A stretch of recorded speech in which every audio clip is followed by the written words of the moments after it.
10 குப்பைக்கு மேல் 11வது குப்பையை போட்டுவிட்டு நாடு சுத்தமில்லை, நகரம் சுத்தமில்லை என்று சலித்துக் கொள்கிறோம். பேருந்து பயணத்தில் குளிர் பணத்தை கடக் என்று குடித்துவிட்டு பாட்டிலை சன்னல் வெளியே வீசி எறிவார். வழி அல்லவா நாம்? இருக்க இடம் தரும், குடிக்க நீர் தரும், சுவாசிக்க காற்று தரும் இயற்கையை நாம் என்ன தந்திருக்கிறோம்? எதுவும் தரவில்லை என்றாலும் பரவாயில்லை. இயற்கையை அழிக்காமல் இருந்தாலே போதும். சுற்றுச்சூழல் தம்மையை பாதுகாத்துக் கொள்ளும். பூமாலை சூட வேண்டிய பூமி தாய் மேனில் குப்பைகளை கொண்டு அழுக்காக்குகிறோம்.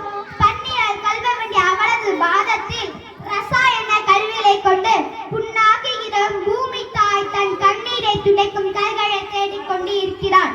அந்த கைகளாக நம்மை போன்ற மாணவர்கள் விளங்க வேண்டும் என்பது என்னுடைய ஆசை.